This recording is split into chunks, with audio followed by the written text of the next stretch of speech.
Couple guys came in and brought some juice. I thought Josh McCray came in the game. He kind of changed the dynamic here in the game where he was running the football. The development of Isaiah Williams at wide receiver, the emergence of DJ Barker at the tight end position. I thought Art actually got better with the game as well, and some of the stuff he did. He discovered a couple first downs by running the football. Defensively, you couldn't get off field on third down. That was probably the tail of the game. Just put ourselves in third down situations, and they kept converting. That was probably the single most frustrating part. I thought our guys, they knew the plan. They tried to execute. They competed all the way till that last play. I mean, I can't take anything away from their effort or their attitude in that regard.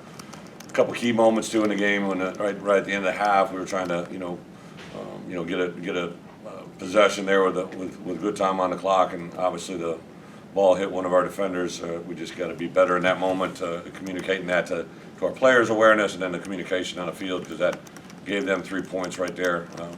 That hopefully I think we had some momentum, would have been a good turn for us.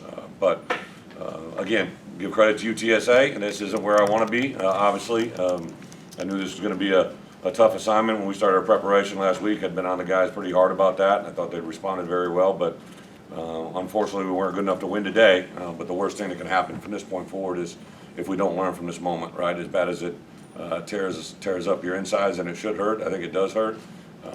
This will hopefully be a lesson that we had to learn. Unfortunately, it sucks to go through it, but hopefully it'll be a positive thing for us in the future. Bret, what are the biggest lessons you learned from a game like this after a nice one last week? Obviously respect all, fear none.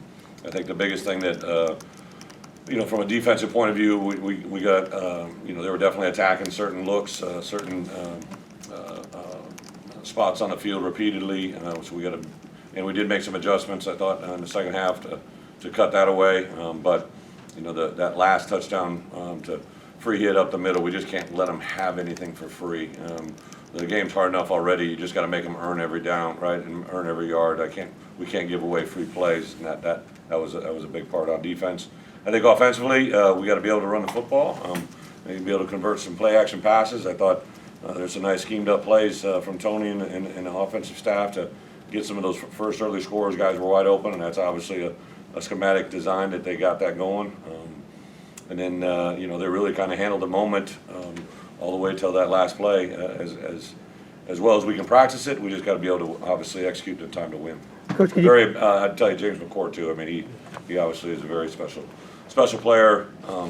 Just the battery of the field goal and the protection of it was very impressive. Coach, can you comment on that the last scoring drive by them? It came out at obviously an inopportune time. Was it a matter of the defense being a little tired at that point? No, I think I actually didn't see the replay. I know it hit up inside the backside A, and it's obviously was untouched. So I believe that we had some type of stunt where our guy got cut off and was able to get to the spot where he needed to be, and that's what I'm talking about. We just can't give away free yards. That was a long drive too. I mean, was there a little bit of fatigue involved in that, you think? Yeah. As long as players are out there, but we were rolling guys through there. I don't think I ever saw anybody dog it or check it in. I just obviously they executed.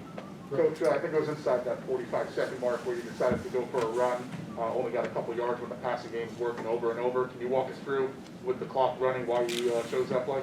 Yeah, we came out of a break, obviously, with the play. Thought we could run the ball in there. They had been going with a little bit of a three-man surface, and then they brought pressure on that one, which brought right into it. But the guys handled it and got right back up and snapped it. I don't think it had any effect on the game. So it just looked like a struggle to get the run game going. You tried to Early. different guys there. What did you see on the offense? Yeah, they were bringing a lot of double-edge pressures early in the game. We were able to pop a couple of them, but yeah, I think the good thing was that we didn't have Chase Hayden or Chase Brown. Both those guys were dinged up. So two of our guys, more veteran guys, weren't in there. Epstein obviously left in the middle of the fourth quarter as well. So good thing was we're depth, and we discovered Josh McCray today, so that's positive. What did you think about just the resiliency to climb out of that early hole, fight to the end? Even Isaiah, I think he had 3 catches for 3 first downs in the last drive. And obviously, it's not a win, not a moral victory, but I guess signs of just resiliency. Yeah, I think Isaiah, this is only a second game at wide receiver.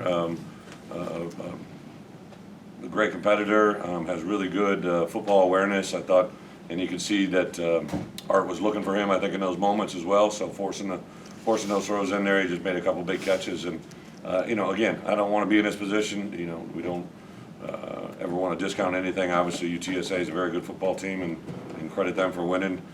Just where we're at right now in this program, we weren't able to do the things we need to do to win. We're not going to stay here. We're going to move forward, and we unfortunately have to go through a few days like this to get there. Jakari Franklin's a really good player. Obviously, what did you see from him, and how did you guys slow him down in the second half? Who's that? Franklin, the wide receiver. Oh yeah. I think he had 130 in the first half, right? And Right. 150. So, yeah, an opportunistic guy, and the quarterback was hitting.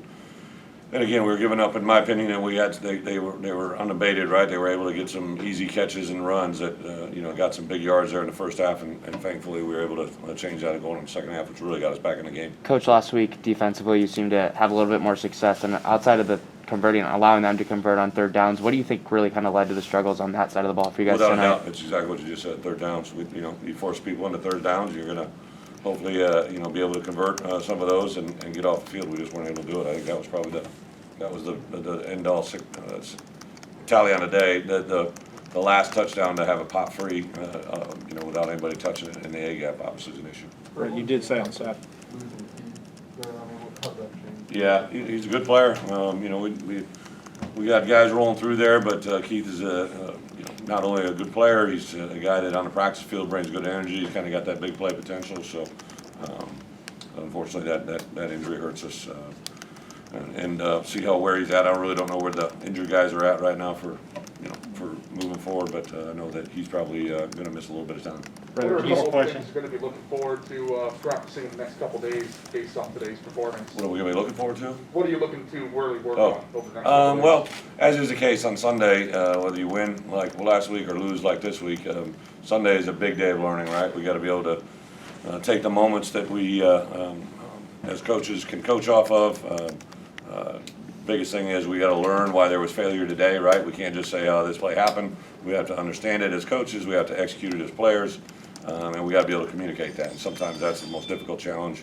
And then obviously turn the page quickly to jump into Virginia. I know they won today, so to go there and play in a hostile environment, it's going to be new for our guys, our coaches. So there's a lot of things that we got to get right, and a tall task in front of us. But it'll be one I know our guys will be ready for and be excited to work. Right, you did say last weekend that the defense was a little shaky and ugly sometimes even in a win. Like, are you seeing corrections being made throughout the week leading into I this think game? the defense looks shaky.